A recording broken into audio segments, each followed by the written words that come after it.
Story number 1. The desert at night never slept. It just watched. Officer Ryan Vega could feel it pressing against his cruiser windows as he drove the empty stretch of Highway 9. His headlights carved a narrow tunnel through the dark, but everything beyond the beam was alive with shadows. He had been in the border town of Serrano less than a week, but already he understood why most cops here hated the night shift. Out here, silence was louder than sirens.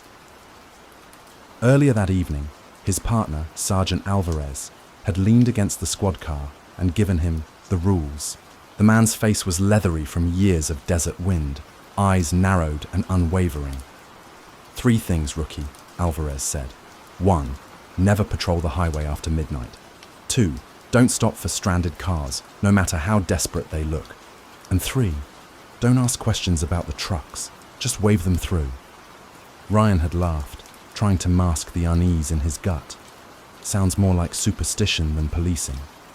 Alvarez didn't smile. You think I'm joking? This desert eats people alive. Follow the rules and you'll survive. Now, hours later, alone in the cruiser, Ryan replayed those words. The digital clock on the dashboard glowed 12:41 a.m. He shouldn't even be out here, technically, but he was eager to prove himself. Serrano was supposed to be his clean slate after a messy case in Phoenix, a chance to be seen as more than a failure. He wasn't going to hide behind ghost stories. The radio crackled with static, startling him. He adjusted the dial, only to hear a faint click, like someone breathing on the line, then silence again. He shook his head. Old equipment, he told himself. Still, his skin prickled. He drove past an abandoned gas station, its signs swaying in the hot wind though no breeze touched his skin. Then he saw them, 2 headlights, far in the distance, holding steady, too steady. They weren't moving toward him, weren't turning away, just waiting. Ryan's grip tightened on the wheel. Probably just a stalled car, he muttered, though his pulse quickened. Against the vast empty desert, those lights felt like eyes, unblinking and deliberate. He flicked on his radio. Dispatch, this is Vega. I've got a vehicle ahead, about 2 miles east of Serrano Junction. Lights are on, no movement. Requesting guidance. For a moment, nothing but static. Then the dispatcher's voice, low and clipped, cut through. Unit Vega, copy this transmission carefully. Ryan leaned forward. Go ahead. A long pause. Then, with chilling clarity, do not engage. That's rule number 1. The radio went dead. Ryan stared at the headlights still fixed on him. The desert stretched endless in every direction, but he couldn't shake the feeling that the empty land was closing in. The headlights in the distance flickered once, then vanished as if swallowed by the desert itself. Ryan Vega's foot hovered over the brake, his gut tightening. Dispatch's warning echoed in his ears. Do not engage. But the silence, the unanswered questions, burned hotter than fear. He couldn't just drive away, not when something was happening out here in plain sight. Minutes later, he spotted them, again, headlights bouncing along a dirt road that veered off from the highway. A massive truck, no plates on the bumper, lumbered forward like a beast that didn't care who saw it. Ryan hesitated, then twisted the wheel and followed at a distance. His cruiser's engine hummed low, the desert swallowing every sound. The truck stopped near a cluster of derelict sheds, half collapsed and forgotten. Ryan killed his lights and coasted closer, heart thudding so loud it seemed to echo in the hollow night. Shadows moved in the truck's beam. Figures climbed down, heavy boots crunching in the sand. Then the back doors swung open. Ryan froze. Bodies tumbled out, men, women, even children, crumpling like sacks of grain. For a breathless second, he thought they were all dead. But then he heard it, the ragged cough of someone clinging to life. One figure, a woman, pushed herself up on shaking arms, her face smeared with dirt and blood. Her eyes found his cruiser through the dark. Please. Her voice was hoarse, carried on the desert wind. Don't let them take me back. Ryan's blood turned cold. 2 men stepped into the truck's light. Their movements were methodical, not frantic, as if this wasn't a crime but routine. They hauled bodies like cargo, dragging the survivors with chilling indifference. Ryan drew his pistol and stepped out, his voice cracking the silence. "Police! Hands where I can see them!" The men didn't flinch. Slowly, one of them turned, the desert light catching his face. He wasn't surprised. He wasn't scared. He smiled. "Evening, Officer Vega," the man said calmly. "Or should I call you Ryan? Heard Phoenix was too hot for you. Funny how you ended up here." Ryan's throat tightened. How did they know? He steadied his gun, but his hands trembled. The woman's desperate eyes locked onto him as she crawled toward his boots, clutching his leg with what strength she had left. "You can't stop them," she whispered, her nails digging into his uniform. "They already own you." Ryan crouched, trying to pull her up, but her grip was iron.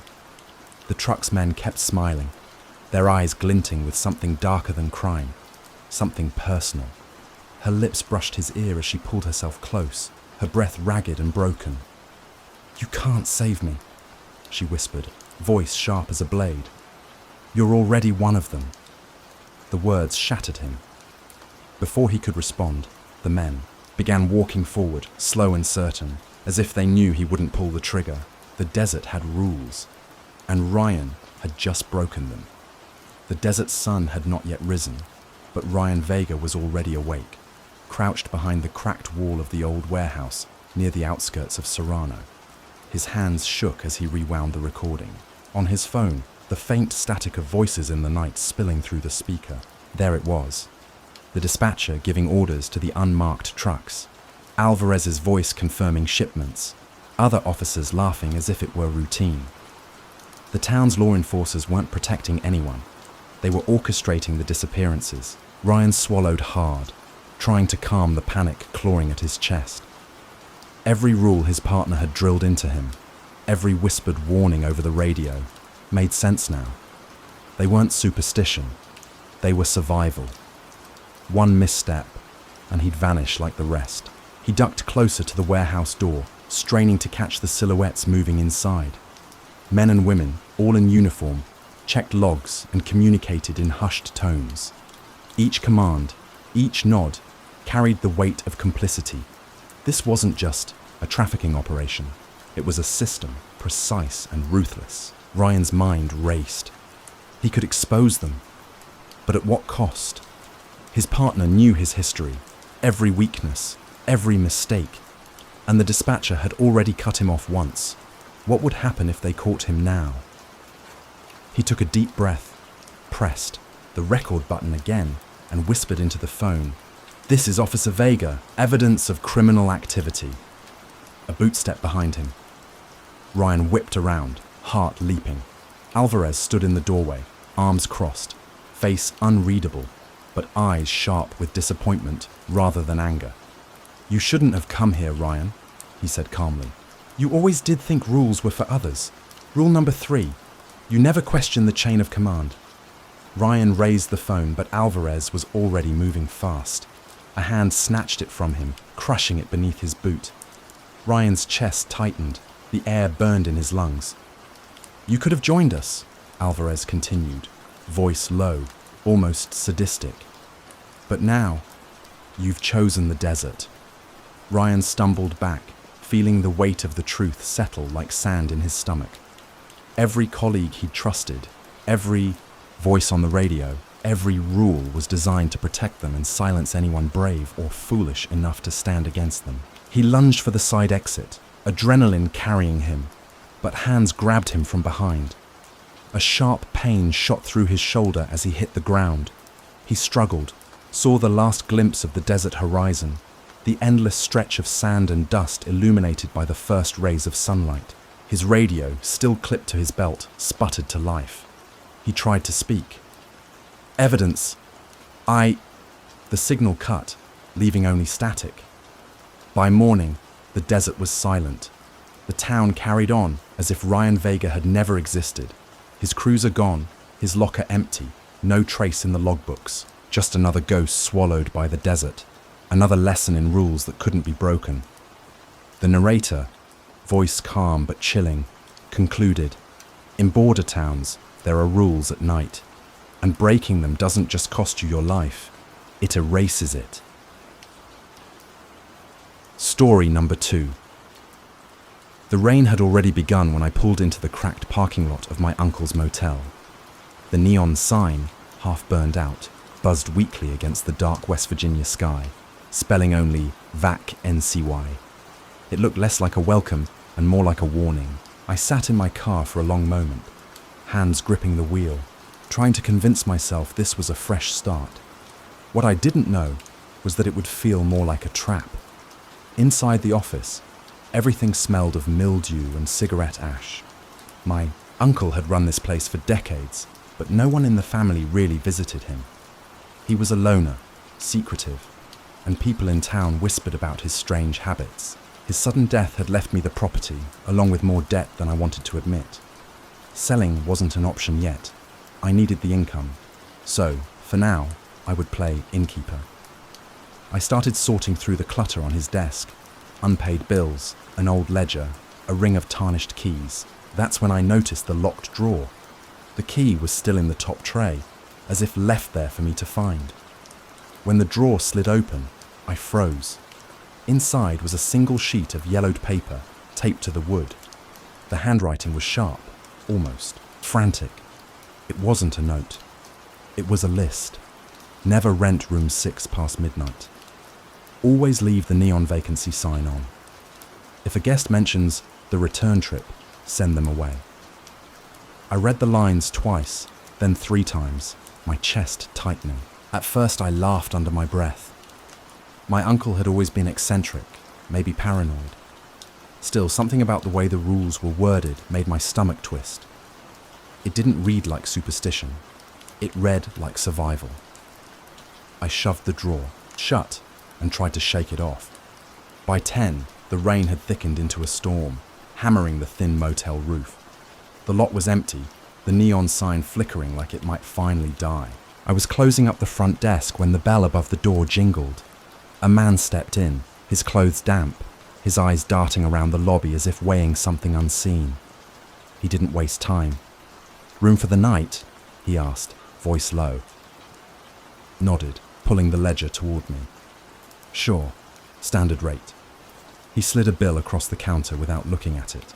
Then his gaze settled directly on the key ring. His finger tapped once, precise. "Room 6, he said.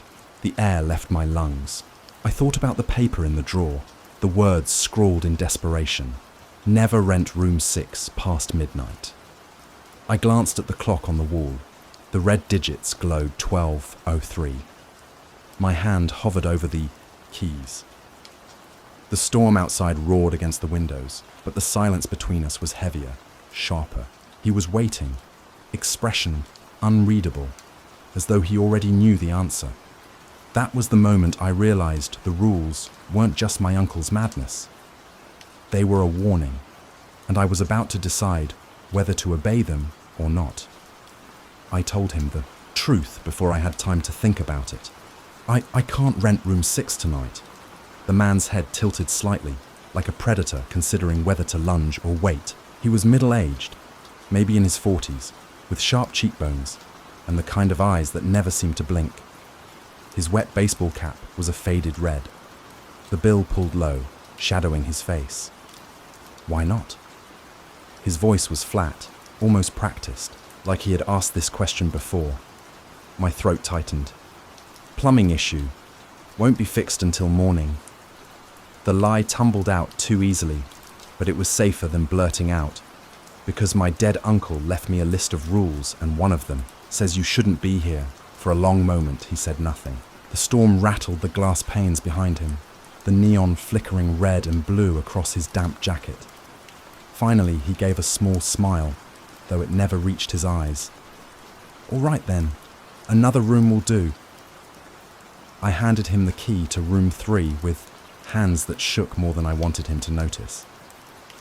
He left without another word, his footsteps slow, deliberate. When the door shut, the air seemed to release its grip on my chest. But the relief didn't last. At 1:14 a.m., I was still awake, staring at the ceiling of the manager's suite. The storm had dulled to a drizzle, but the motel was alive with sound. Creaks in the walls, humming wires, the faint echo of something metallic clanging in the distance. I told myself it was the pipes, the old frame of the building. Nothing more. Then came the knock. 3 sharp raps echoing from the hallway. I froze, every muscle in my body tense. Another knock followed, slower, heavier. I slipped out of bed and pressed my ear to the door. Silence. Then, clear as day, a voice. "Claire."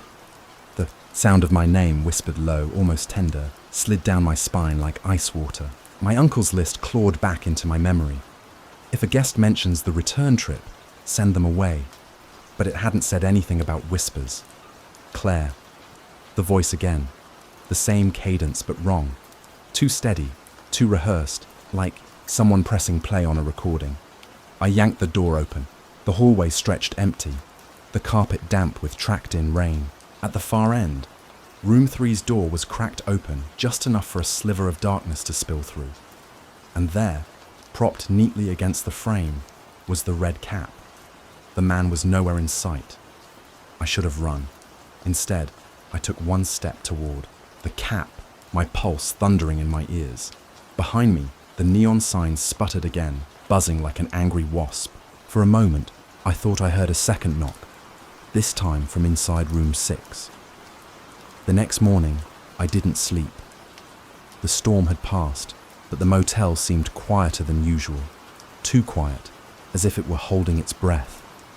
I couldn't stop thinking about the red cap in the hallway or the whisper of my name at 1:14 a.m. I knew I had to find out the truth. My uncle's office was a cluttered maze of papers and old files.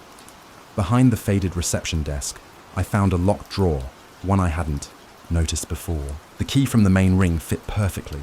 Inside lay a thick leather ledger, its edges frayed and pages yellowed. As I flipped through the entries, a pattern emerged. Names, dates, room numbers, and cryptic notes. No complaints. Late departure. Red cap observed. Room 6 appeared, again and again. Some entries had a single line. Never leave. My heart sank. The list wasn't just superstition, it was a record. My uncle had been keeping track of something terrible. A sudden noise made me spin around. The bell over the lobby door jingled softly, though I was certain no one had entered. The air smelled faintly of damp wool, like the red cap from last night. My pulse pounded as I grabbed the ledger, flipping to the last pages. There, written in a rushed hand, was a warning. They always come back. Room 6 is not a room. Never let them in. I barely had time to process before the front door opened, slamming against the wall with a gust of wind. The man in the red cap stepped inside, dripping rainwater onto the carpet. His eyes were sharp, knowing, and unnervingly calm. "You've been reading," he said. His voice was smooth, almost gentle. "Curiosity is dangerous here. I just wanted to know what happened," I stammered, gripping the ledger. He smiled faintly. "Your uncle left the rules for a reason. Those who break them are added to the ledger." I froze. His gaze swept over me, unblinking. The air grew heavier, thick with the weight of unspoken history. The neon vacancy sign outside flickered violently, bathing the lobby in red light. Shadows stretched unnaturally along the walls. "I won't let that happen," I whispered. The man tilted his head.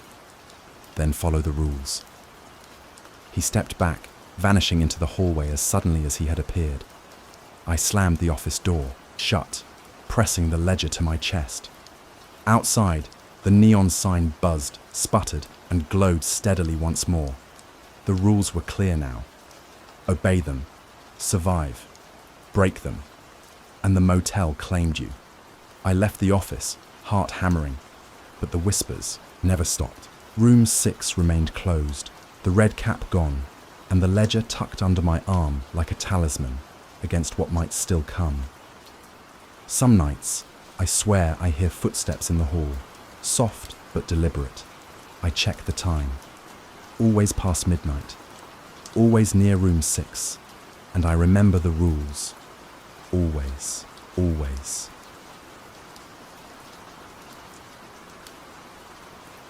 Story number 3. The mountain road had been nothing but darkness and gravel, twisting until Arman thought the world itself had run out of direction. By the time the observatory appeared, a pale dome rising against the jagged horizon, he felt as though he had driven into the mouth of something ancient and unwelcoming. He killed the engine. Silence swallowed him. Not the kind of silence that rests, but the kind that listens. Inside, the air smelled faintly of old paper and metal, like a place preserved outside of time. A single light burned at the far end of the corridor, where a woman stood waiting.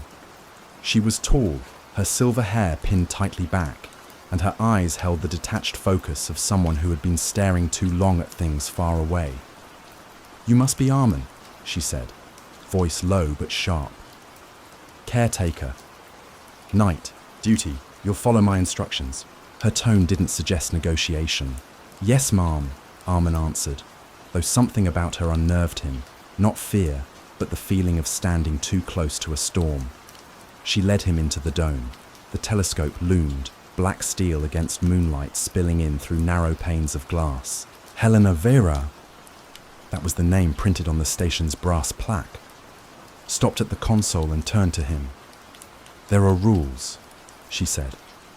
Arman almost laughed, expecting something about equipment safety. But the weight in her voice stilled him. Rule 1. Never open the western shutters after midnight, no matter what you hear, no matter what you see. The words clung to the air like frost. Rule 2. Do not answer the intercom if it crackles more than once. Ignore it. Let it die out. She paused, watching him closely, as if measuring how much disbelief he allowed to show. Rule 3. Do not wander the lower corridors. They lead nowhere useful. They are not for you. Arman frowned. That's unusual protocol. Her gaze sharpened. It is not protocol. It is survival. The dome creaked under a sudden gust. Something inside Arman tightened, though he forced a nod. Hours stretched. Helena busied herself with calculations, murmuring to herself, while Arman sat near the consoles, every tick of the clock dragging. Outside, the wind rose and fell like breath. He told himself the rules were eccentricities of a reclusive scientist, nothing more. Until the intercom crackled. A burst of static, sharp and violent, filled the dome. His head snapped toward it, heart thudding. It sputtered again, but only once, before silence returned. Helena didn't look up. She kept writing, hands steady, as if nothing had happened. Arman swallowed. The rules. He shifted uneasily in his chair, telling himself it was coincidence, yet his eyes drifted to the western shutters, wide panes of black glass reflecting faint stars. He had the strange sense that if he stared long enough, something would stare back. The clock struck midnight, and for the first time, Arman wondered if the job he had taken would ever let him leave. The clock's chimes seemed to echo far too long, like metal dragged against stone. Arman sat rigid in the control chair, his breath shallow. The dome around him felt alive, the silence pressing in as though waiting for him to move, to break it. Dr. Helena Vera didn't stir. She scribbled into her logbook, her posture unyielding, the scratching of pen against paper sounding almost rehearsed. Arman forced himself to look away from the western shutters, though every instinct pulled his eyes back. He lasted maybe 15 minutes. Something shifted in the glass, a faint ripple, as though the stars themselves bent. He blinked, leaned forward and froze. A figure seemed to stand in the reflection, tall and indistinct, motionless as though carved from shadow. Arman's throat tightened. "Doctor?" His voice cracked low, unwilling to disturb the dome. Helena's pen paused. Without lifting her eyes, she said, "You looked, didn't you?"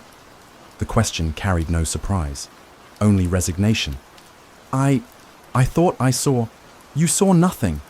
She cut in sharply. At last, she raised her gaze. Her face was pale, lips tight. Rule 1 was clear. The glass does not lie, Arman, but it does not tell truth either. It only remembers. Her words tangled in his mind, senseless yet heavy with meaning. The intercom crackled suddenly, a violent burst that made him jump. Once, then silence. Helena's eyes never left him. Do not answer it! I wasn't going to. His voice betrayed him, trembling. Hours dragged. Arman wandered restlessly, though he avoided the lower corridor where the light faded into pitch. His steps echoed, louder than they should in a hollow building. On a desk near the archive shelves, he noticed loose pages scattered like someone had rifled through them in panic. He crouched, gathering them up. They were log sheets, nightly observations of the sky, but whole sections had names scrawled, then savagely crossed out. At the bottom of one page, a single photograph slipped free. A man, smiling faintly, arm looped around Helena's waist. Younger, warm-eyed, standing right inside this dome. Arman turned the photo over. A date, 7 years old. The sound of footsteps made him jolt upright. Helena stood in the corridor's mouth, her face unreadable. Where did you find that? She asked. Arman tried to keep his tone casual. It fell. I was putting things back. Her eyes darkened, but she didn't move closer. Those are not your records to touch. Who was he? The question slipped out before he could. Stop it! Her lips parted, then shut tight again. For a flicker of a moment, she looked fragile, like a window about to shatter. No one who matters now, she whispered. Arman felt the tension coil tighter, like wires pulled to breaking. The rules, the crossed-out names, the reflection in the glass. By 3 a.m., fatigue and unease weighed him down. He returned to the console, determined to ride the night out. Helena lingered by the shutters, her back rigid, whispering something too low to hear. Then came the sound, a scraping beneath the dome floor, faint but steady, as though something alive shifted in the earth itself. Arman's pulse quickened. He looked toward Helena. Her hands were pressed against the shutters now, her forehead resting against the glass. Doctor, he said, voice dry. What's down there? She turned slowly, eyes wet with something between fury and grief. The past, she said, and the reason you should have followed the rules. The words chilled him deeper than the night air ever could. The scraping beneath the dome would not stop. Arman pressed his palms against the console, trying to steady his breath. But each grind of earth felt closer, more deliberate, as though something buried demanded release. Helena stood motionless by the shutters, her silhouette framed in pale moonlight. When she finally turned, her face seemed decades older. You want answers, she whispered. Fine, but answers come with a price. Arman swallowed hard. What's under us? She laughed softly, bitterly. Not what? Who? Silence, stretched, thick as the mountain air. Helena stepped toward him, her voice trembling now, stripped of its earlier authority. His name was Elias, my assistant, my lover. Her breath hitched on the word. He betrayed me. He said the observatory was ours, but he lied. He meant to leave me, take everything we built, my research, my career, even my dignity, and give it to another woman. Her hands shook as she clutched her logbook to her chest. One night, right here in this dome, we argued. He struck me. I struck back harder. When he fell, when he didn't move, I told myself it was self-defense. But that was the first lie. Arman felt the room close in. His skin prickled with cold sweat. I buried him beneath the western. Glass, Helena said, her eyes wild now. The rules were to keep you safe, because sometimes he doesn't stay buried. The intercom hissed suddenly, louder this time. Once, twice. A distorted voice bled through, broken syllables clawing into the dome. Hell! Nah! Arman staggered back. This is insane! It is justice, Helena snapped. Then, softer, almost, pleading. But you could keep my secret. No one else needs to know. Not if you want to survive here. Her words lodged in his mind like hooks. He looked at the photo he'd pocketed, felt the weight of it. If he left now and told the truth, Helena's career, her life, would collapse. But if he stayed silent, he would become part of the silence himself. The scraping beneath the dome stopped. The intercom went dead. Arman sat at the console, pen trembling in his hand, writing into the logbook as dawn broke. His final words were sparse, almost unreadable. Transmission complete. Observations withheld. Rules remain. And when the morning staff arrived, only Helena was waiting. Helena was waiting. Story number 4. The drive out to the bunker felt longer than it should have. The road narrowed into a cracked strip of asphalt, swallowed by dark fields and skeletal trees. Adil gripped the steering wheel tighter as the headlights carved through. Missed, his stomach knotted with the weight of what he had signed up for.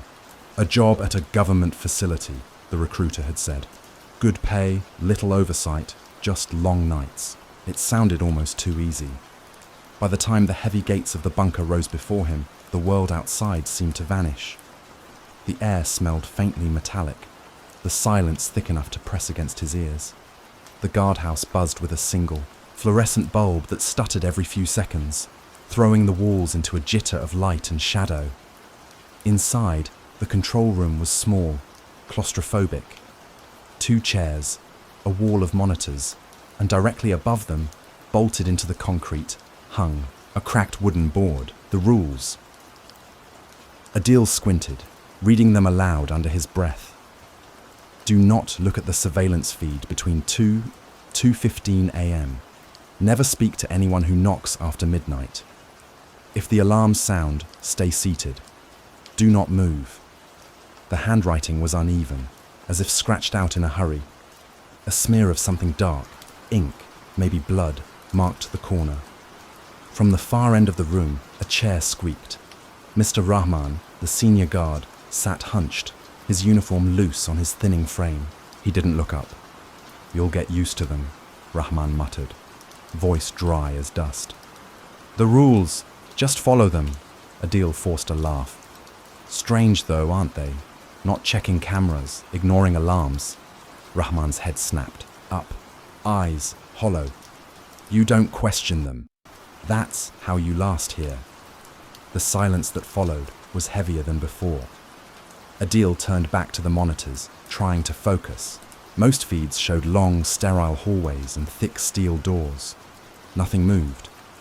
Yet, in the pit of his stomach, unease coiled.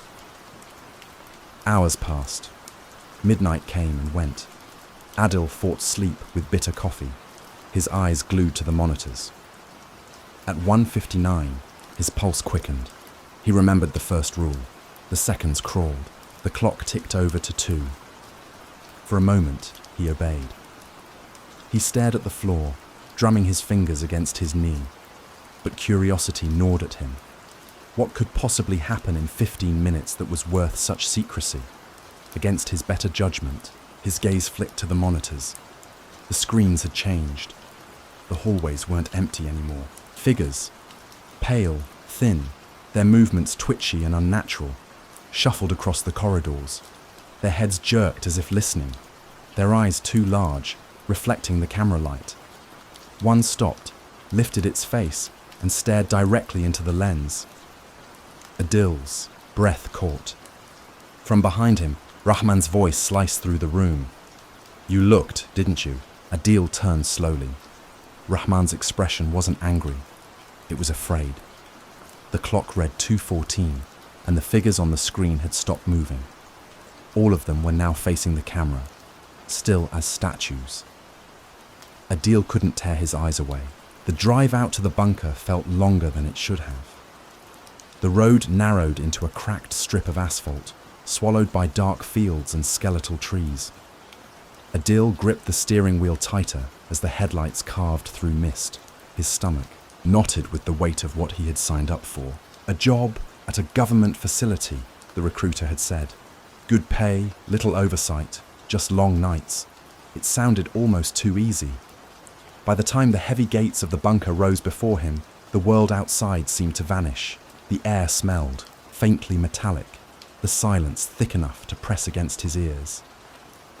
The guardhouse buzzed with a single fluorescent bulb that stuttered every few seconds, throwing the walls into a jitter of light and shadow. Inside, the control room was small, claustrophobic.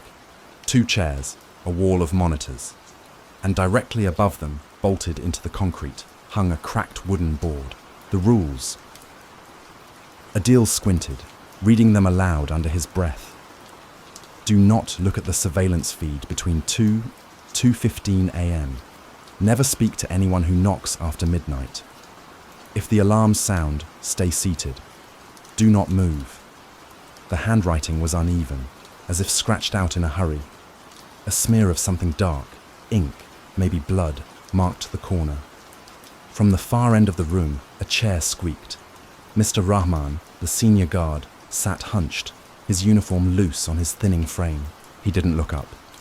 You'll get used to them, Rahman muttered, voice dry as dust. The rules, just follow them, Adil forced a laugh. Strange though, aren't they? Not checking cameras, ignoring alarms. Rahman's head snapped, up, eyes hollow. You don't question them. That's how you last here. The silence that followed was heavier than before. Adil turned back to the monitors, trying to focus. Most feeds showed long, sterile hallways and thick steel doors. Nothing moved. Yet, in the pit of his stomach, unease coiled. Hours passed. Midnight came and went. Adil fought sleep with bitter coffee, his eyes glued to the monitors. At 1:59, his pulse quickened. He remembered the first rule. The seconds crawled. The clock ticked over to 2. For a moment, he obeyed. He stared at the floor, drumming his fingers against his knee. But curiosity gnawed at him. What could possibly happen in 15 minutes that was worth such secrecy? Against his better judgment, his gaze flicked to the monitors. The screens had changed. The hallways weren't empty anymore. Figures, pale, thin, their movements twitchy and unnatural, shuffled across the corridors. Their heads jerked as if listening, their eyes too large, reflecting the camera light. One stopped, lifted its face, and stared directly into the lens. Adil's breath caught. From behind him, Rahman's voice sliced through the room. You looked, didn't you? Adil turned slowly. Rahman's expression wasn't angry, it was afraid. The clock read 2:14, and the figures on the screen had stopped moving. All of them were now facing the camera, still as statues. Adil couldn't tear his eyes away. The whispers didn't stop. They slithered through the vents, soft and layered, as though dozens of voices spoke at once, calling his name, reciting fragments of memories only Zoya could have known. Adil pressed his palms to his ears, but the sound was inside him now, vibrating through bone. Rahman sat slumped in his chair, eyes closed, lips moving in silent prayer. For the first time, the older guard looked less like a man and more like a prisoner waiting for his sentence. Adil stumbled to the monitors. His instincts screamed not to look, not again, but rules were lies, and lies had taken his sister. He stabbed the playback controls, dragging the feed back to the forbidden window of 2 to 2:15 a.m. The screens flickered alive. Hallways stretched into shadows, but they weren't empty. Hooded figures shuffled in lines, wrists bound, their movements sluggish, as if sedated. Guards in black uniforms, Rahman among them, marched them through steel doors that Adil had never seen opened. One of the captives stumbled, the hood slipping just enough to reveal her face. Zoya. Adil's throat closed. He gripped the edge of the console until his knuckles blanched. His sister had been here all along. On another camera, the feed shifted. A cell. White, sterile, humming with machinery. The prisoners were strapped to chairs, wires threaded under their skin. Some screamed, though the cameras played them silently. Others were limp, mouths open, eyes staring at nothing. Rahman's reflection glimmered in the monitor beside him. Adil turned, rage boiling. You knew she was here, all this time. Rahman's voice cracked like old wood. I tried to protect you, that's why they brought you here. You weren't hired, you were chosen, blood ties. Adil staggered, back. Chosen? For what? The older guard's face twisted with something between guilt and resignation. To keep the secret, to inherit my post. Once you see too much, there's no leaving. On the monitors, the captives suddenly turned their heads in unison. Every hooded face tilted toward the camera, as if aware of Adil's watching eyes. The feed distorted, static breaking across their figures, yet their mouths moved in perfect sync. Adil, his name, spoken by dozens of voices at once. He stumbled backward, heart pounding, the air turning thick and hot. The alarms blared suddenly, red lights washing the bunker in crimson. Rahman whispered, "Stay seated. Do not move." His hands trembled as he gripped his chair like a man clinging to salvation. But Adil couldn't. He lunged for the door, the monitors still screaming with his sister's face. Justice, truth, whatever it was, it burned too fiercely inside him to sit and obey. As the steel door unlocked, the final thought that struck him wasn't fear. It was betrayal. It was betrayal. The first thing Maya noticed about the diner was how quiet it was. Too quiet.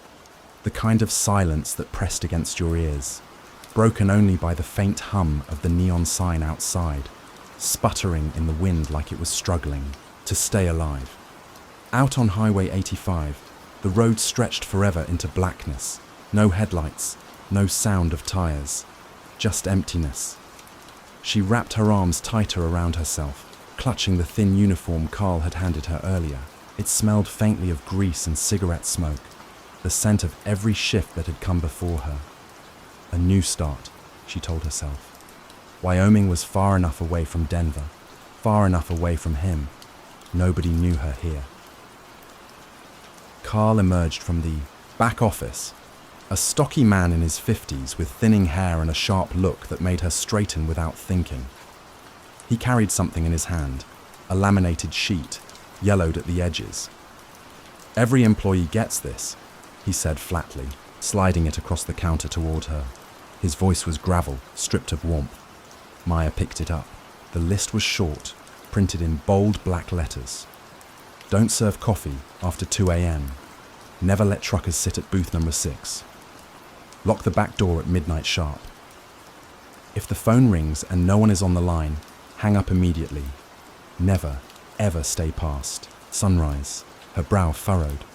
These are rules, not suggestions, Carl muttered, already turning back toward the kitchen. Follow them, or don't come back tomorrow.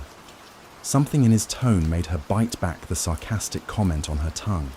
Instead, she folded the sheet carefully, tucking it into her apron. The hours dragged. Maya poured stale coffee into chipped mugs, wiped the counter until it gleamed, and tried not to notice how the shadows outside seemed thicker than they should be. The diner's fluorescent lights hummed overhead, too bright, yet doing nothing to chase away the feeling that someone was always just beyond the glass. By 1:30, she had settled into a rhythm. A pair of ranchers came in, ate quietly, left cash on the counter. Then silence again. She began to think maybe the rules were just Carl's way of hazing the new hire. That's when the door swung open. A trucker stepped in, tall, broad-shouldered, the brim of his cap shadowing his face. His boots tracked in snow and road salt, his jacket smelling of diesel. He glanced around, slow and deliberate, before pointing to the far side of the diner. "Booth 6, he said. His voice was low, steady. Maya froze. Booth 6 sat in the corner, half hidden beneath a flickering light. She glanced toward the kitchen instinctively.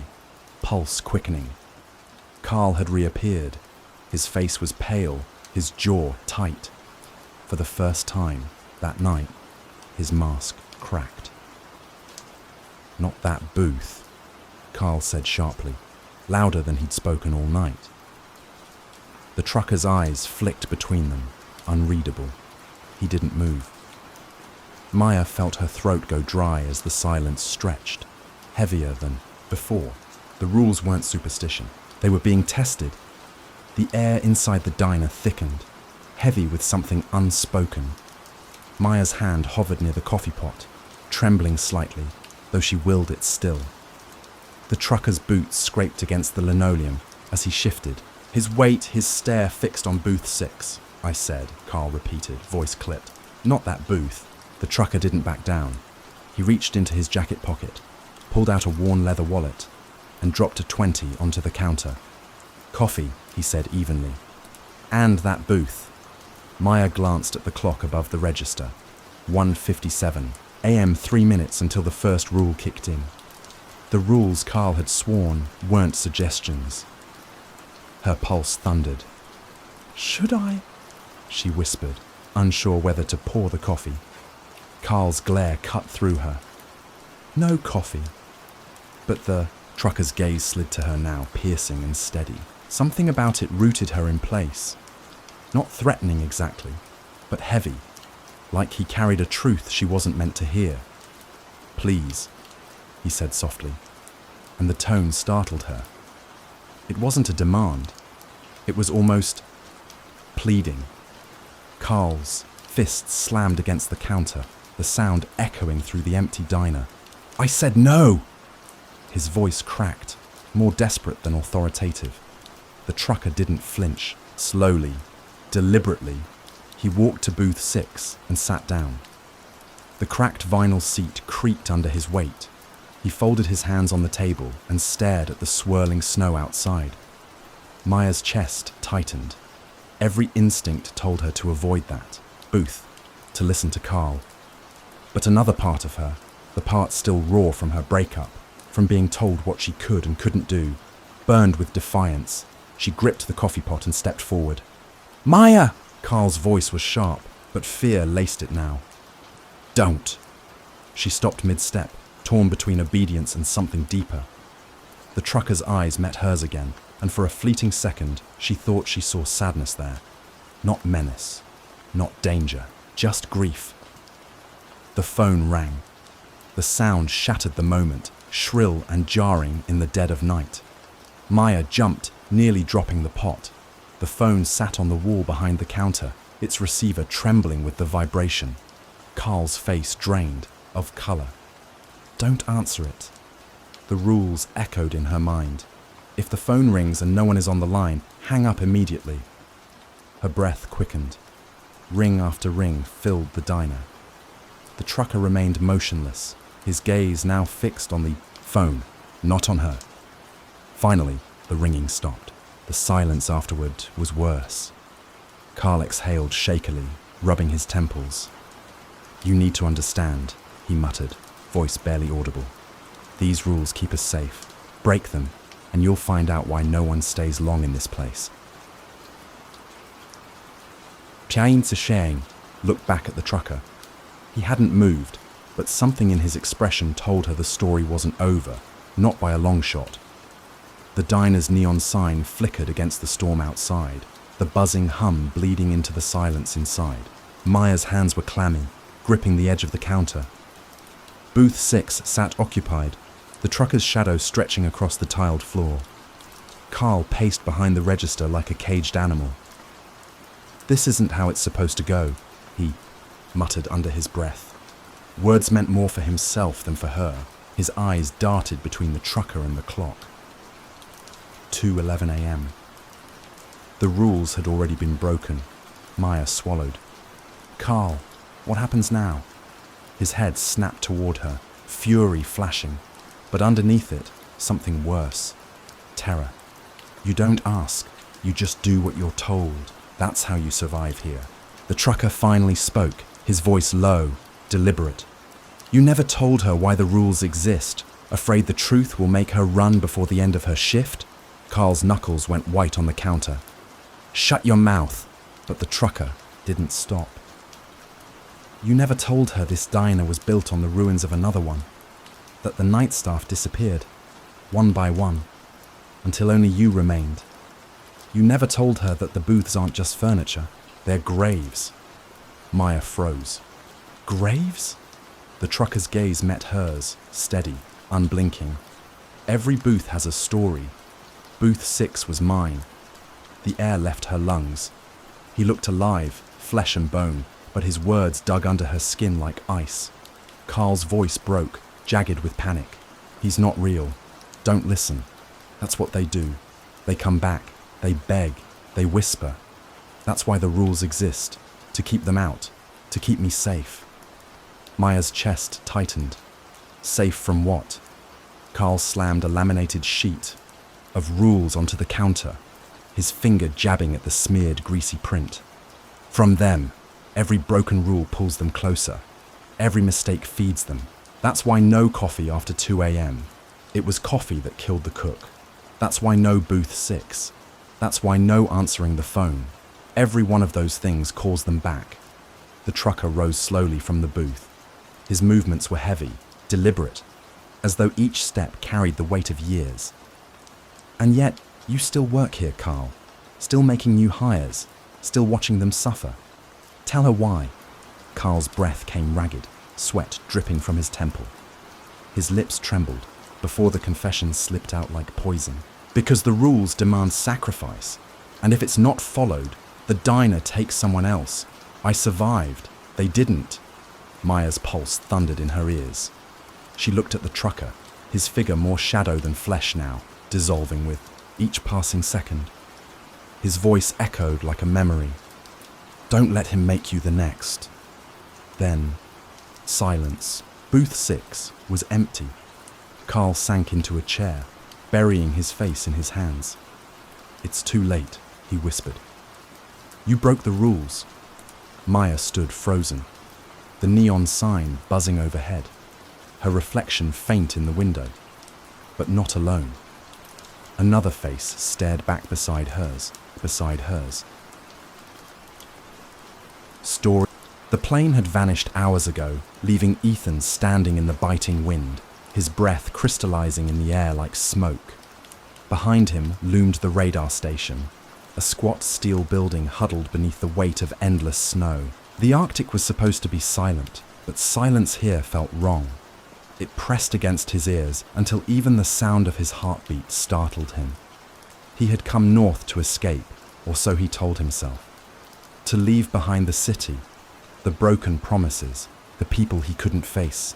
But as the snow crunched under his boots, a part of him already regretted it. Exile had a face, and it was this frozen wasteland.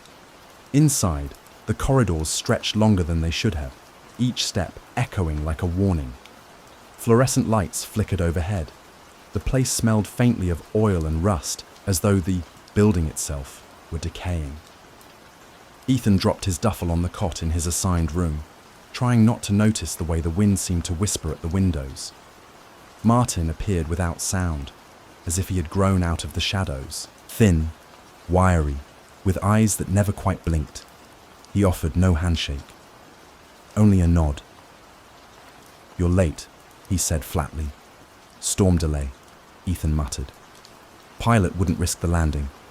Martin didn't respond. He simply turned, expecting Ethan to follow.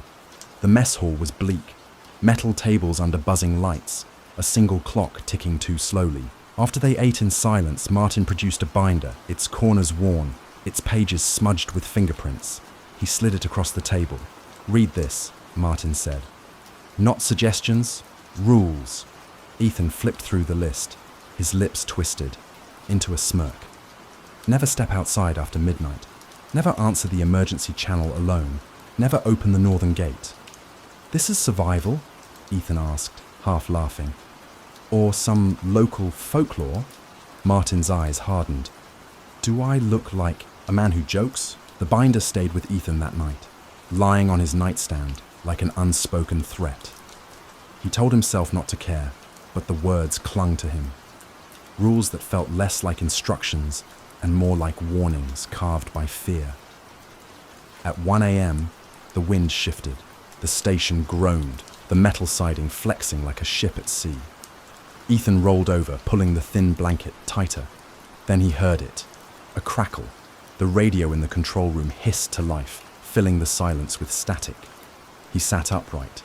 Pulse. Hammering. Slowly, words formed in the noise. Faint, broken, but unmistakably human. Help. Please. Help me. The voice was a woman's, fragile and desperate, swallowed by static and distance. Ethan stumbled into the control room, drawn to the glowing radio like a moth to flame. His hand hovered over the receiver, heart racing. The urge to answer was unbearable.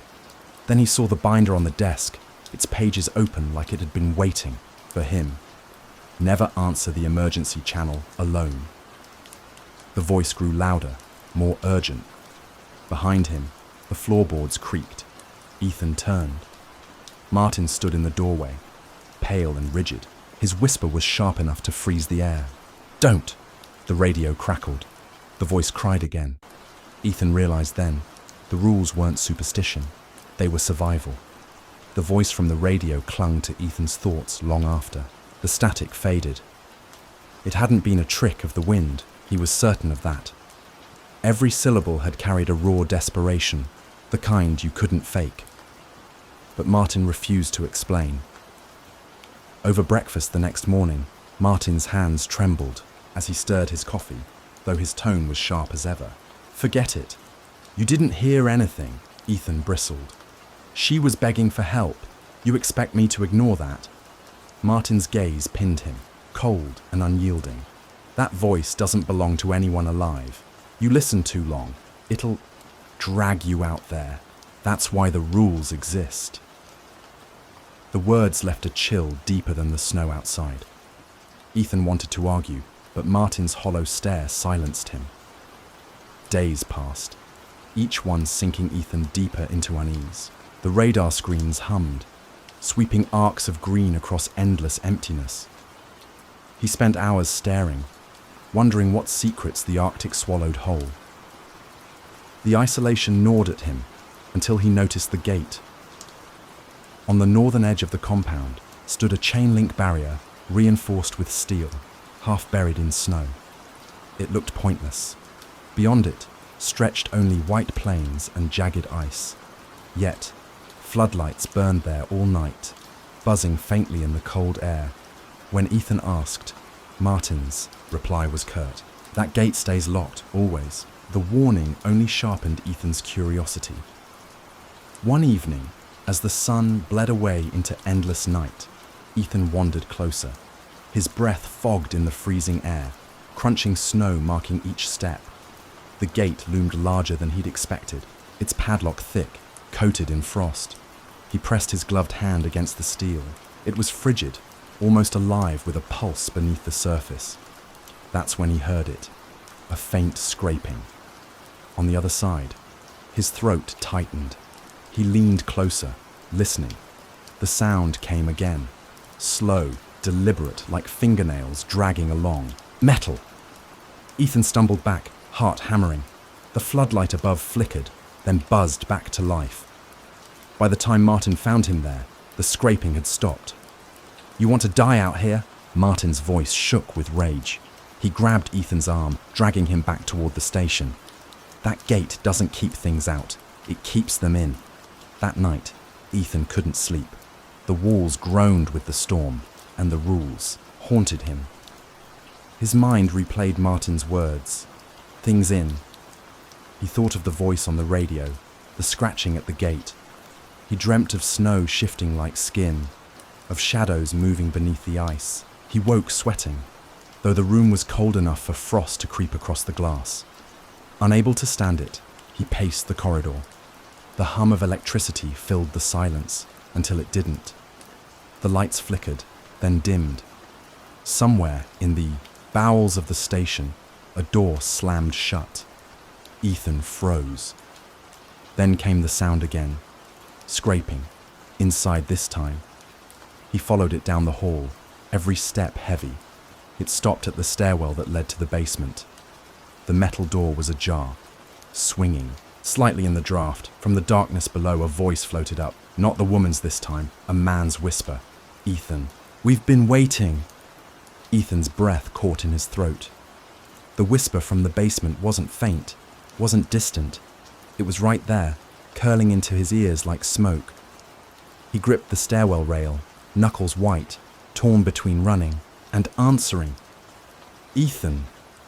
The voice lingered, low and coaxing. "Come down." He forced himself back a step. His pulse roared louder than the storm outside. Suddenly, Martin appeared at the end of the corridor, pale and frantic. "Stay away." "From there!" Martin's shout cracked through the silence. He slammed the basement door shut, locking it with trembling hands. His chest heaved as he turned on Ethan. "You don't understand," Martin rasped. "The rules, they're not warnings. They're chains. If we break them, it gets in." Ethan swallowed hard. "What gets in?" Martin's eyes darkened, hollow with years of fear. "The voices. They're not people. They're echoes. Signals that shouldn't exist. Once you answer, once you let them through, they use you." The truth struck like a blade. Ethan staggered, back, the pieces falling together. The crying woman on the radio, the scraping at the gate, the whisper in the basement. Not calls for help, invitations. But before he could speak, the station lights flickered violently, plunging the hall into strobing flashes of dark and pale. The radio on the wall crackled to life, dozens of voices spilling out at once, male, female, young, old, all speaking his name. "Ethan, Ethan, open the gate." The padlock outside rattled, metal groaned. Martin shoved Ethan toward the control room. "We can't let it through. Help me overload the system, shut down the grid before it takes us." But Ethan's feet wouldn't move. He was staring at the radio, frozen as the voices shifted. One rose above the rest, soft, familiar, impossible. His mother's voice. "Ethan, please, don't let me die out here." Tears stung his eyes. His mother had been dead for years, buried long before he took this job, yet the sound of her voice, fragile and warm, pierced deeper than reason. Martin grabbed his arm. "It's not her. That's how it works." The station trembled. Outside, the wind howled like 1,000 screams. The northern gate screeched against its hinges. Ethan's hand hovered over the switch. Shut it all down, or answer. The voices surged louder, pleading, promising. The air buzzed with static, thick enough to choke on. And then, the radio cut to silence. Ethan stood alone in the darkened room. The gate had stopped rattling. The storm outside was gone, replaced by a perfect, unnatural stillness. Behind him, Martin's chair was empty. Only the faint hum of the radar remained, until a new signal appeared on the screen. A pulsing dot, moving closer, closer. And then, a whisper, right behind his ear. "You broke the rules, broke the rules." Story, the train that dropped me off at Black Hollow, was the last one for the night, and when its whistle faded into the hills, silence clamped down like a lid. The station had no lights, only the pale glow of the moon catching the outlines of coal carts and rusted tracks. I had never felt so far from the rest of the world. My father once told me the mountains of West Virginia don't let go of what they take. He was a miner too, until the day he didn't come home. They said it was an accident, a roof collapse no one could have predicted. But the way my mother cried without words made me think she knew more. Years later, broken out of college, I found myself stepping into the same darkness he never escaped. Mr. Briggs was waiting for me at the edge of the yard, a broad-shouldered man with a thick grey beard and eyes that never seemed to blink. He greeted me with a grunt instead of a handshake. In his hand was a clipboard with a sheet of rules, neatly typed and laminated. "You'll memorize these," he said, thrusting it into my palm. "The mine has its ways. You follow the rules. You go home at the end of your shift. You don't, well, best not to test it." I scanned the list under the weak beam of my phone light. Never whistle in the tunnels. Do not answer if you hear your name whispered. If the siren sounds but no one else reacts, run. A nervous laugh escaped me. Is this some kind of hazing thing? Briggs's eyes narrowed. Do I look like a man who jokes? The silence that followed was heavier than the night air. I shoved the sheet into my pocket, pretending it didn't matter, though unease curled in my stomach. The cage elevator groaned as it lowered us into the earth. The deeper we went, the more the air thickened, damp and metallic. My ears popped, and the hum of machinery above faded into an oppressive quiet. Only the rattle of the chains and Briggs' steady breathing filled the space. When the doors clanged open, the tunnels stretched ahead. Low ceilings, walls black with coal dust, timbers groaning under unseen pressure. Water dripped steadily, from cracks, echoing like a ticking clock. Stay close to the marked paths, Briggs ordered. And remember what I said about the rules. This place listens. I wanted to ask what he meant, but his tone warned me not to. The hours crawled. My tasks were simple. Check the locks on equipment, monitor the gauges, make rounds with the lamp on my helmet. It should have been routine. Yet every sound seemed amplified in the hollow dark. The scrape of boots on gravel, the sigh of air through vents. And once, faintly, something else. Aaron. The voice came like a breath against the back of my neck. My name, carried on a whisper. I froze, lamp swinging across the empty tunnel. No one there, only dripping water and the stillness of stone. I remembered the second rule. Do not answer. My throat tightened. I forced myself to keep walking, but the weight of unseen eyes pressed down on me.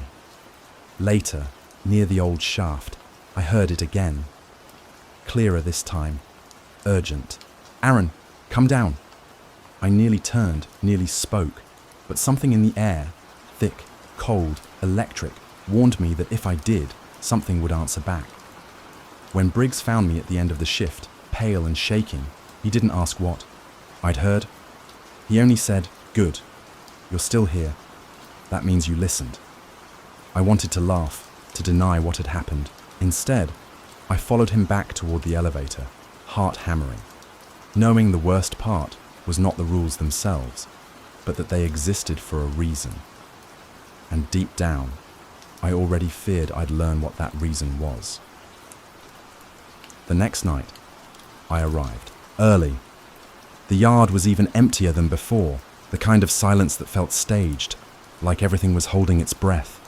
I kept telling myself I had imagined the whisper, that fatigue and nerves were twisting sounds into threats, but the way Briggs looked at me when I stepped from the cage elevator said otherwise. "You'll hear things," he muttered, strapping on his headlamp. "The mind keeps its dead close. Pretend they're not there." I almost asked what he meant, but the warning in his tone stopped me cold. The rules burned in my pocket as I walked the tunnels. Their words had seemed ridiculous only 24 hours ago. Now they felt like a fragile lifeline. Never whistle. Don't answer the whispers. Run if the siren wails alone. The mines seemed to breathe around me. Support beams creaked like shifting bones. Shadows stretched long and thin against the walls, bending at angles that didn't match my lamp. At one junction, I found an old section of tunnel sealed off with heavy planks. On the boards, someone had scratched words deep into the wood. Not safe. I pressed my ear to the timber. Faintly, too faint to be natural, I heard the echo of picks striking stone. My gut twisted. No one had mined that section in years. During my second round, I caught Briggs standing in the dark, staring at a wall blackened with coal dust. His face was slack, eyes glassy, lips moving soundlessly. I cleared my throat, and his head snapped, toward me like he'd woken from a dream. "Don't linger where they call," he growled, brushing past me. "That's how men vanish." The word vanish stuck with me. Not die, not collapse. Vanish. Later, in the brake shack, I found a weathered, binder shoved behind boxes, old shift logs, yellowed with time. I flipped through until one entry froze me. Cole, Matthew, missing. My father's name. My stomach dropped. The notes were brief, disappeared during night patrol, presumed fall, body unrecovered. But someone had circled the word missing in red pen. Not crushed, not buried, missing. When I confronted Briggs, slamming the binder onto the table, he didn't flinch. Thought you'd find that sooner or later. You knew my father? I demanded. Briggs leaned forward, voice low. Everyone in these hills knew him. He broke the rules. He answered when the mine called. His gaze hardened. If you don't want to share his fate, you'll keep your mouth shut and your ears closed. I should have walked away. Should have left the job, the town, the whole cursed mountain behind. But the thought of my father, of what really happened to him, anchored me. The mine wasn't just a job anymore. It was a question that had stolen half my life, and questions like that demand answers. As I left the shack, a distant siren cut through the tunnels, a sharp, rising wail that prickled my skin. I spun, searching for Briggs, for anyone, but the tunnels were empty. Empty, except for the siren, and no one else reacted. The siren howled through the mine, rising and falling like a predator's breath. My chest tightened, but I forced myself to run, just as the rules demanded. My boots slammed against stone, echoes chasing me like phantom footsteps. I turned a corner and froze. A figure stood at the far end of the tunnel, helmet light flickering, uniform dust-caked, face half hidden in shadow. Aaron, it whispered, the voice raw and cracked. Son. Every nerve in my body screamed. My father had been gone for 20 years. I took a step forward, against the rules, against reason. Dad! The figure's eyes glowed pale in the dark, too pale. The closer I moved, the clearer I saw. Skin grey, lips torn, coal dust clinging to every line of his face. Not alive, not truly. You shouldn't be here, he rasped. They keep us. They feed on us. You must leave before the mountain takes you too. My lamp flickered, plunging the tunnel into broken stutters of light and shadow. Each flicker brought him closer, his hand outstretched, nails black with dirt. I staggered back, heart hammering. Then Briggs was there, yanking me by the collar. His face was pale, eyes wide with something like fear. Don't look at him! Don't answer! He dragged me down another shaft, boots slipping on wet stone. Behind us, the siren died into silence, and with it, the figure. In the brake shack, Briggs shoved me into a chair. His voice shook for the first time. The mind takes what it wants. Your father broke the rules. That's why he's still down there walking with the rest. If you want to live, you'll forget him. But I couldn't forget. Not when the image of him, the half-man, half-shadow thing, burned behind my eyes. I quit the job the next morning, packed my bag, left Briggs, left the mine, left everything. But the rules never left me. At night, I still hear whispers, soft and patient, calling my name from somewhere deep below the floorboards.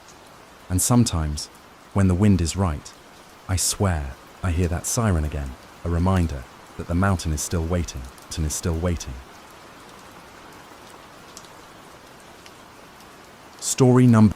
The wind off the mountains cut sharp, carrying a sting that felt older than the land itself. Daniel pulled his coat tighter as he stepped through the iron gate of the cemetery, the hinges groaning like a warning. Midnight was still an hour away, but already the ground seemed to swallow sound. His boots crunched against frozen gravel, each step too loud in the silence. He told himself he had taken worse jobs before, but something in his chest betrayed him, a nervous thrum that wouldn't quiet. Mr. Keene waited near the caretaker's shed, a lantern swaying in his hand. His back was bent, face worn like the pages of an old book, but his pale eyes were sharp. "You're late," Keene muttered, handing Daniel a folded sheet of paper. The edges were yellowed, the words scrawled in uneven black ink. Daniel glanced down. The rules. He frowned. The first line read, "Never answer the voices after dark." The second, "Do not walk beyond the north fence." Others followed, stranger still. "No digging after midnight. No mirrors on the grounds. Leave before dawn if the bells ring." "You're kidding," Daniel said, forcing a dry laugh. "Superstition?" Keen's gaze didn't shift. "Not superstition, survival." The older man walked him to the control shack, a squat building overlooking the rows of crooked headstones. Inside, the air smelled of dust and oil. A single bulb buzzed above, the sound somehow louder than the silence outside. Keen lit his lantern, setting it on the desk. "I've kept this place 32 years. The rules kept me alive. Break them, and the ground will take more than the dead." Daniel wanted to ask what that meant, but something in Keen's tone silenced him. Instead, he looked down at the paper again. Ridiculous. Rules written to scare new hires, he thought, yet his stomach twisted when Keen turned to leave. "You'll hear things," the old man warned at the door. "Voices. They'll sound like people you know. Don't answer." The door shut, leaving Daniel alone with the hum of the light and the weight of the paper. Hours dragged. He tried to distract himself, counting graves, listening to the steady tick of the old clock, but the night pressed closer with every passing minute. His thoughts slipped back to the woman he'd left behind in Anchorage, to the wreckage of their last fight. The silence made her voice echo in his memory, sharp and accusing. Then came the knock, a soft, deliberate rap at the shack door. Daniel froze, every hair on his arms rising. Another knock followed, louder. He forced himself to breathe. Probably Keen, testing him, he thought, or some drunk from town trying to spook the new guy. But when he looked through the narrow window, the night was empty, just rows of stones under a thin veil of frost. Then, faint, clear, unmistakable, came a voice. "Daniel, it's me." His chest locked tight. It was her voice, the woman he had left behind. He dropped the paper, eyes fixed on the door as the knock came again, sharper this time. The first rule burned in his mind. Never answer the voices after dark. Daniel's hand hovered near the knob, trembling. The door rattled once more, sharp enough to make the bulb overhead flicker. Daniel stumbled back, the yellowed paper crumpled in his fist. His breath fogged the glass as he whispered to himself, "It's not her. It can't be her." But the voice came again, gentle, pleading. "Danny, please, you can't leave me out here." The sound slid under his skin. Every detail was right. The cadence, the softness that once disarmed him. It wasn't just memory, it was her. He pressed his palms over his ears. The words bled through anyway. He thought of Keen's warning, of that cold certainty in the old man's eyes, rules written not as tradition, but testimony. He stayed frozen until the knocking stopped. Silence returned, heavy as snow, but sleep was impossible. Each time Daniel closed his eyes, he saw her face, smeared in moonlight, lips whispering through the crack of the door. Just past 2 a.m., he grabbed the lantern and stepped outside. The cold bit through his jacket as the cemetery stretched. Before him, endless rows of pale stones like broken teeth. He tried to steady himself with the crunch of gravel, but the stillness of the place unsettled him. No wind, no animals, just the muted glow of ice against the headstones. Then, faintly, he saw it. At the far northern edge of the cemetery, where the fence disappeared into the trees, a figure stood, motionless, watching. Daniel's stomach dropped. He raised the lantern, but the light barely reached that far. The shape was blurred, but tall and familiar. Her. His legs carried him forward before his mind caught up. Each step drew him closer, the distance stretching like a nightmare. His chest pounded as he clutched the lantern tighter. Then, just as the figure sharpened into focus, the rule returned to him. Do not walk beyond the north fence. Daniel stopped cold, breath heaving, boots planted in frost. The figure tilted its head, the gesture chillingly human. And then, her voice again, floating across the rows. Don't you remember what you promised me? He stumbled back, nearly dropping the lantern. His heart wrenched at the sound. The promise. Words he'd once spoken in a dim apartment when love still seemed unbreakable. Words he had broken the night he walked away. The figure stepped closer. No sound on the ground, closing the space between them. Panic surged, primal and undeniable. He turned and ran, the lantern swinging wildly, shadows racing with him. His breath tore in gasps until the shack came back into sight, glowing faintly under the buzzing light. Inside, Daniel slammed the door, locking it with shaking hands. He collapsed against the wall. The rules crumpled at his feet. His throat burned with a scream he didn't let out. The bulb flickered again, dimming, and then, from just outside the shack, her voice whispered, so close, as if her lips brushed. The door. Break the rules for me, Danny. Morning never felt so far away. Daniel sat slumped against the wall, the lantern dimmed to embers. His hands still trembled, the rules lying torn in his lap. Every word seemed absurd, and yet every word had already proven true. Just before dawn, the shack door creaked open. Mr. Keene stepped in, his coat heavy with frost. His eyes swept the room once, lingering on Daniel's pale face. You heard them, Keene said flatly. Not a question. Daniel swallowed. It was her voice. It was her. How is that possible? Keene crouched, the lines of his face deepened by shadow. They use what you've lost, what you carry. That's why the rules matter. The voices don't come from the dead. They come from what keeps the dead here. Daniel's breath caught. The cemetery, the silence, the unnatural stillness. It all pressed in at once.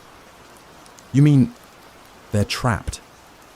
Keene didn't answer right away. He pulled a cigarette from his coat, lit it with steady hands.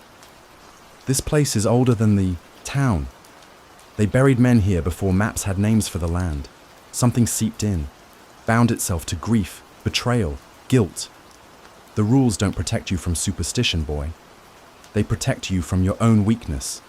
Daniel's chest tightened. The figure, the voice. Was it only his grief, his guilt over leaving her? Or was it something real wearing her skin? His voice cracked.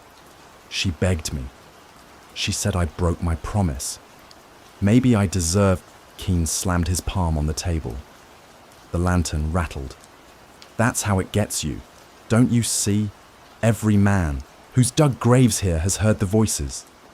Every fool who thought he could bargain is in the ground now. The words struck deep.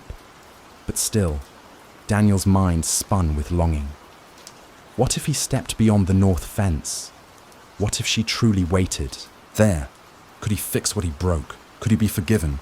The lantern guttered out, plunging the shack into darkness. And then, the whisper returned. Danny, just one step. I'll forgive you. I'll never leave you again. It was her. Too real, too warm. His heart twisted until it felt ready to tear from his chest. Keene's voice cut through the dark like a blade. The last rule, Daniel. Remember it. Daniel's shaking hands fumbled for the paper, his eyes straining to read what little glow remained. The final line bled through like a scar. Never follow the dead when they call your name. The door shuddered. Cold air leaked through the cracks. The whisper sweetened, coaxing. Please, don't let me be alone.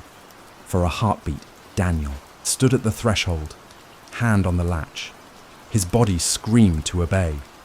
His soul begged for release. But then he tore the paper in half, crushing it in his fist. He slammed the lock shut, teeth clenched against tears. You're not her, he rasped. Not anymore. The voice fell silent. The cemetery outside grew still, as if holding its breath. When dawn finally broke, Daniel stepped into the snow, hollow-eyed but alive. Mr. Keene watched from the fence, smoke curling from his cigarette. You followed the last rule, Keen muttered. Most don't. Daniel looked out over the endless rows of stones. The sun glared off the ice, but the shadows between the graves remained deep, patient, waiting. He understood then. This was not survival. It was only postponement. The cemetery kept its secrets, and someday the voices would call again. And when they did, he wasn't sure he'd be strong enough to resist.